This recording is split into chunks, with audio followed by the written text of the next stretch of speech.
guys, welcome back to my channel. If you're new here, welcome. My name is Tamera. In today's video, we're going to be discussing some random topics. I'm going to give you my unpopular opinion on them. Some of them are controversial, some of them are just like girl chat type of topics, and just kind of discuss, you know, different things and chit chat while I get ready and show you guys my makeup look for today. So let's just jump right into it. Before we get started with today's video, don't forget to subscribe to the channel if you haven't done so already. Join the family, I really appreciate that.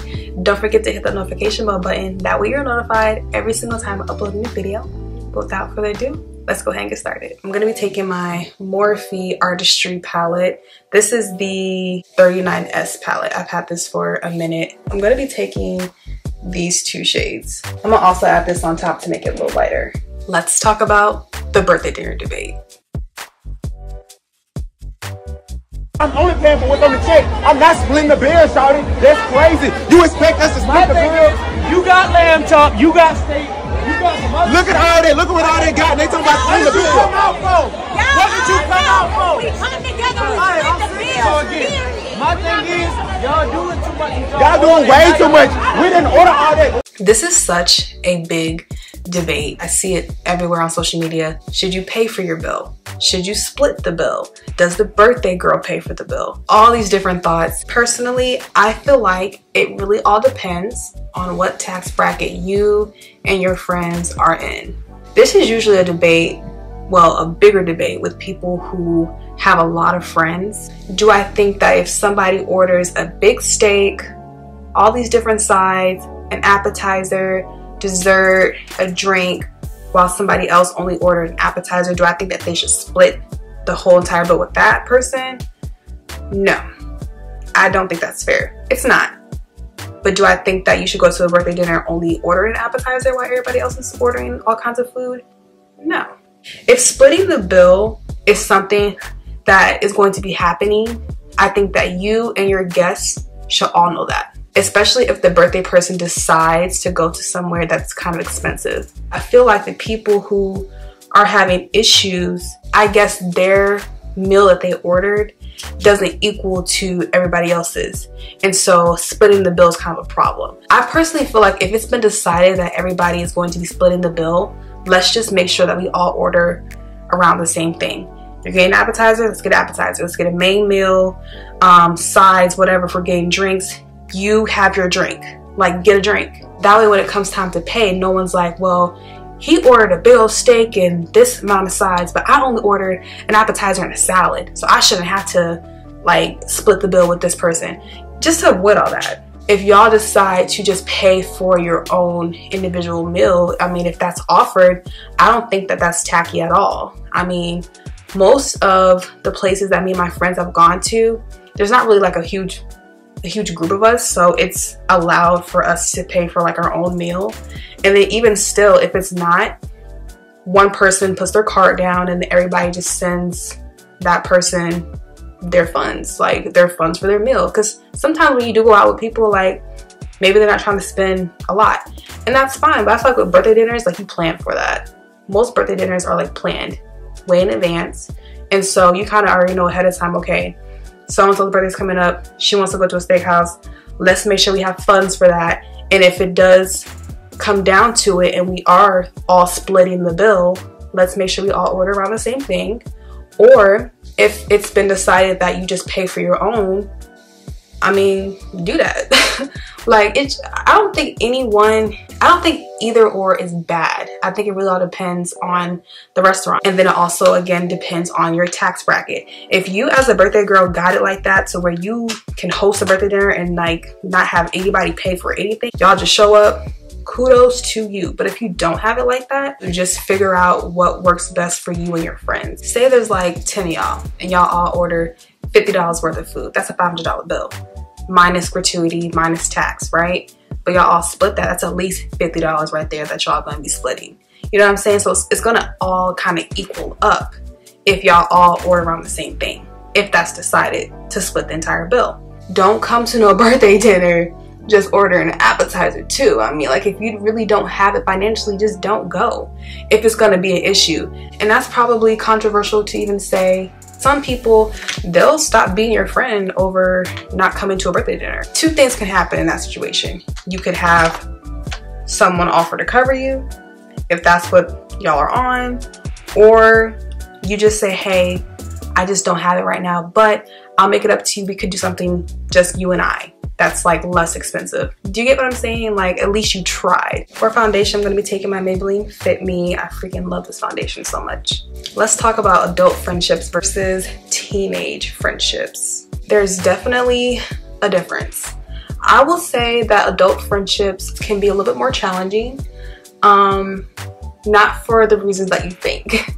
I think adult friendships are challenging when it comes to spending time with your friends, your certain friends, because our schedules are so different now. Like, as an adult, your lives have changed compared to how life was for y'all when you were in high school, when you were in college, like, especially high school. I feel like a lot of the changes really started once you graduated high school. Personally, for me, that was the case. I feel like now with my friends, and I'm 26 years old. There's a different range of ages too in my friend groups. But I feel like when it comes to even spending time together, like, we are pulling out our calendars and saying, okay, what are you doing July 5th? What are you doing? Not July 5th, okay, what about July 16th? What about like we're going down the calendar and trying to figure out what day works best. When I was a teenager, like, what are you doing this Saturday? Girl, nothing, let's hang out. And you just hang out. Not saying that that doesn't happen anymore. I mean, there's still times where like my friends will reach out and say, hey, what are you doing this weekend? I just happen to be free, or they happen to be free. If I ask them, like, it's not always like super difficult, but it is a lot more challenging compared to how it used to be. I feel like when you're an adult, you have that understanding and it's okay. I've talked about this before in my girl chat video that I filmed, I think it was last year, where I had friendships where it was an issue when we couldn't like hang out. My friends know I am not a needy friend. Like, we can go some time without seeing each other and it's okay. It's not, I'm not thinking, oh, are we still friends? Like, no, our lives are just really busy at the moment and that's okay. And then when we get together, it's like, boom, we just pick up where we left off. It's never an issue. And I understand, like, when you're a teenager, like early college years, I'll say, and that's when you start really noticing that happening. There's conflict. There's like the jealousy. Like, are you hanging out with other friends? There's like a conflict or an issue there that happens, and it's like, when you're an adult, you just don't have that time anymore. And y'all all have gone in separate directions. Not all, but some of your friends. Like, I have a friend that's married. I have a friend that has a child. Like, I'm not gonna be upset that certain friend can't hang out because, oh, they have to take care of the kid. Like, what do I look like? Oh my God, we're not friends anymore? Like, what? Are you kidding? Like, that's not, no. I'm not gonna be mad because my friend ended up canceling out on me because she's so tired because of work. I'm not gonna do that. We all have such busy lives, and when we can get together, we can get together. And if we can't, due to something that comes up, okay, it's not like a huge thing. I do understand sometimes you do need your girls, and so when you can really try to make the time for your friend, definitely try to make the time for your friend. Like, if my friends need me and it's like 911 emergency, like, hey, I'm going through it, I really need to talk, I really need to hang out, I'll rearrange my schedule. Let's make it work. But yeah, so I feel like when you are a teen or like college years, it's definitely a lot easier, but I feel like there's more drama because you're a little less mature. I feel like the arguments are very petty. Not saying that you can't be in petty arguments as an adult, because that happens too, but I do feel like there's more of an understanding once you are in adult friendships, because everybody's schedule is just kind of insane. You're going through it, she's going through it, the next person's going through it. There's no like hidden agenda, like, no, this girl's actually busy. Like, this person is actually busy, this person cannot actually hang, this person doesn't actually have it financially. Like, you have more responsibilities now. So I feel like that's why it's so important to just plan. Like, me and my friends, we all plan to hang out. And if it so happens that we are able to, in the spur of the moment, just get together same day, same weekend, that's great. But most of the time, we just plan. And 9 times out of 10, it does fall through. Although adult friendships are a little bit more challenging, they still do work. You just make it work. The less drama you have in your life, the better. So as long as you have really good friendships around you, really good friendships, really good understanding kind of friends, then you'll have less issues compared to like when you're younger. Because I feel like I had a lot of issues in my friendships when I was younger compared to like how I am as an adult, because for one, I cut a lot of those friends off, and two, the friendships that I do have, we're very understanding. We respect each other's lives, you know what I'm saying? By the way, I was using Nicka K's concealer. This is in the shade 02. I really like this concealer a lot. Thoughts on rekindling friendships? That's kind of tough. I'm a firm believer in there are certain people that come into your life that have expiration dates. I believe that God has put certain people in your life to either learn from, people who are just meant to be in your life for a certain amount of time. And once they're gone, they're gone. That doesn't mean that that person is a bad person. It doesn't mean that you hate that person. That person's time just expired. Like you got what you needed out of having that person in your life, and now it's time to move on.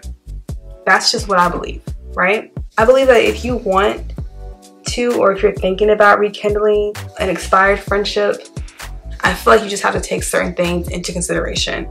I think it depends on how the friendship ended. Like if it ended in a respectful way, or if it ended in a very drama-filled way, a petty way. I feel like the reason behind you ending a friendship matters too. So making sure you're taking that into consideration. And then I also feel like you should pay attention to the aftermath. What happened after you and that particular friend ended? Like, was it just smooth sailing, y'all never spoke again? Was it drama? Was she still like having your name in her mouth, talking about you to other people? Like, all that needs to be reevaluated before you move on to rekindle a certain friendship, because it ended for a reason, right? For you to take the time and decide that you and this particular friend that you've known for X amount of times, for you to take the time and decide that you no longer want that person in your life, it was for a reason. The friendships that I've let go, I knew the person for a very long time, which means I had a lot of patience. I had a lot of patience within that time. And so for me to like say, I no longer want you in my life, for me to want to think about possibly bringing you back into my life, I don't know. I'm not saying that could never happen. I'm not saying that, never say never. But I'm an Aquarius. Like, I have a lot of patience. A lot of patience. So when I finally let you go, you're gone. There's no like coming back, because I look at you differently now. And so even if I were to allow you back into my life, I wouldn't trust you.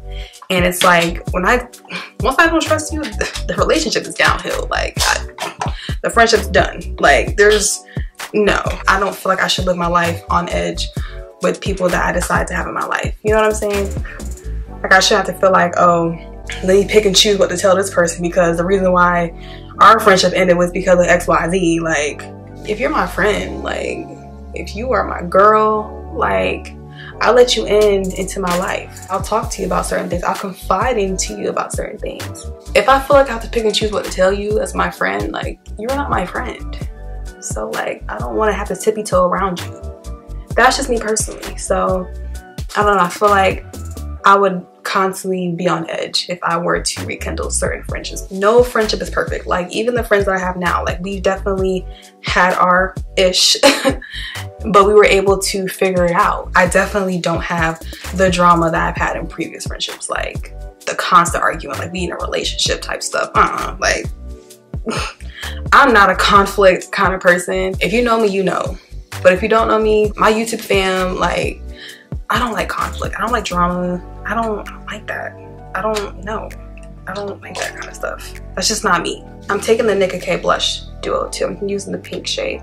But I just feel like going back to the peace thing. Peace is what you need in your life. Stress can kill you, and we are getting older now, and so the last thing I want is to be stressed out in my friendships. And I feel like in the past I was always so stressed out in friendships because of just the drama, and it's like I don't have that. I haven't had that in a long time. And so to even think about having that back in my life is just like, hell no.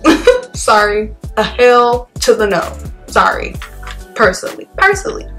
But I do feel like if you and a particular friend had maybe like a misunderstanding, it wasn't like a huge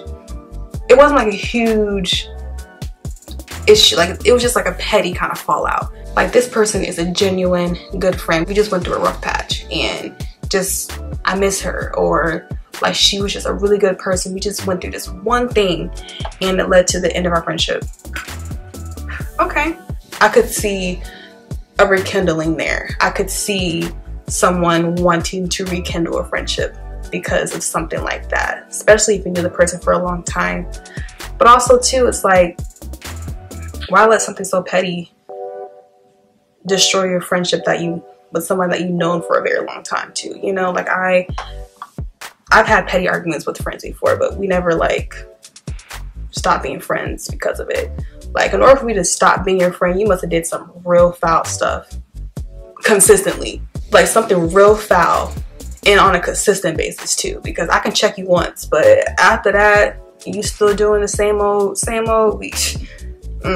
I'm not talking about like one thing that happened, like something that's bad, like, you know, the girl messed around with your man type thing. Like, no, yeah, that one thing happened, but that was a bad thing. So in the friendship and the relationship, like, goodbye.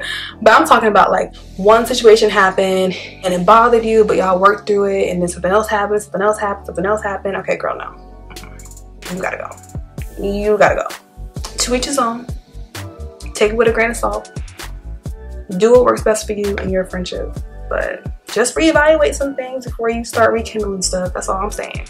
Let's talk about confidence. I definitely feel like confidence starts from within, accepting who you are as a person, never comparing yourself to other people, because there's only one you. That is your superpower. There's only one you.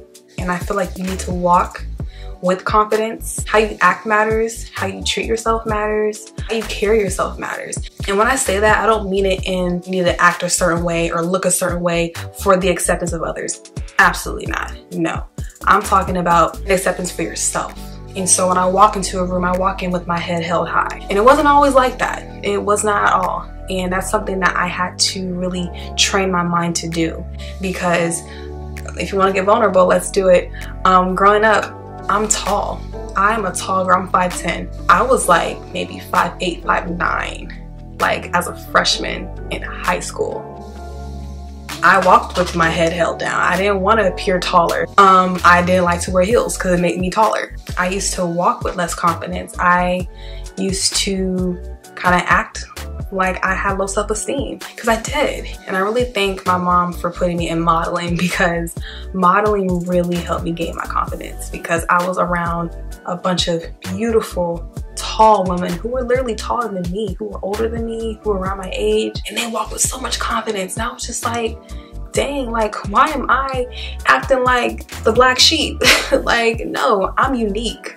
No, I don't want to look like everybody else. No, I am appreciative of my height. I used to want to be shorter instead of accepting who I am, accepting the person that God made me to be. You know what I'm saying? So when I say how you carry yourself matters, that's what I'm talking about. I'm talking about practicing carrying yourself better and accepting yourself and not wanting to be somebody that you're not. How you think, how you act towards yourself, all of that matters. What you speak is what you become. And so carrying yourself in a way where you're speaking positively about yourself, to yourself, cater to your feelings, respect you. How you think of you is what matters the most. I don't care about what other people think of me. I don't care. And again, it always wasn't like that. I trained my mind to not care, because I'm gonna unapologetically be me, and you should unapologetically be you. Because again, there's only one you. So take care of you. I'm taking Chestnut by Mac. And it's sad that like people would see women who walk with confidence and assume that that person thinks she's better than everybody else. She thinks she all that. She's walking with confidence. And she doesn't need the validation of others to prove that. She's proven that to herself. Personally, me, I gained confidence through modeling. When I was able to see that there were other tall women who were beautiful, who were literally just walking with all this confidence, that was when I said, you know what, I'm gonna do the same. And I just practiced doing that. Like, I literally just practiced walking with confidence. I started to talk to myself better and stop wishing that I was somebody that I am not. Like, I'm not gonna shrink. I'm not gonna get shorter. But personally, like, I wear certain outfits that I know I can feel confident in, that I know my body looks very well in, you know, because I had to learn that yes, there are certain outfits out there that I think are so bomb on other people, but it just won't look right on me. You get what I'm saying? And so it's like, I'm not gonna feel confident wearing a certain outfit that I feel like works for other people than it works for me. So certain clothes that I wear, I make sure like, okay, I can feel confident in this. So when I do walk into a room, I am walking with confidence. I have my head held high. My makeup, that's another thing. Like, people always ask me, how you do your makeup? Like, how did you get into that? Whenever I used to get my makeup done, I used to pay attention to the makeup artist. And I noticed when they did my makeup, they did it in a way where it really worked for my face. And so I had to learn my face. There are certain makeup looks that I'm like, oh my God, that looks so bomb on other people. But then when I try it, I look like a clown. You know what I'm saying? Learning to make sure that you are not trying to be like everybody else and you are working with what you have and doing what works best for you. Yeah, like, that's what I mean when I say how you look matters, how you carry yourself matters. Like, it's never about the acceptance of others. It's always about the acceptance of yourself. How you feel about you first matters. How you love yourself matters. Before you can love anybody else, you have to love you. You get what I'm saying? How can you expect other people to love you if you don't love yourself? All that is connected. And so I really feel like it just all starts within you. And it takes practice. It takes a lot of skill, but it's something that you should definitely practice.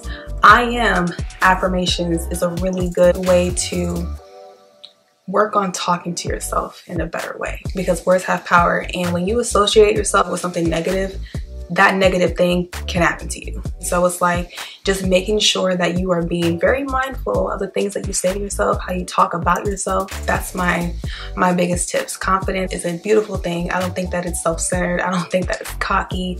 Like, it can be if you use it in a negative way. Like, if you are downing somebody else just to uplift yourself, you don't want to do that. That's not cool. That's horrible. So definitely don't do that. But having confidence is not a bad thing. And I think that's something that everybody should practice, whether you're a guy or a girl. Practice having confidence, and it starts within. And it's always for you, not for the validation of other people. Well, this was fun. This is the end of today's video. Thank you guys so much for tuning in. I really hope you all enjoyed today's video. I know it was a little different. I don't always do chit-chat get ready with me, but that is something that I want to start doing more. So if you like these kind of videos, let me know in the comments down below. Let me know your opinions of everything that we talked about in this video down below too, in a nice way, saying it in a nice way. I would love to hear your thoughts. Don't forget to share, like, and subscribe, and I'll see you all in my next video.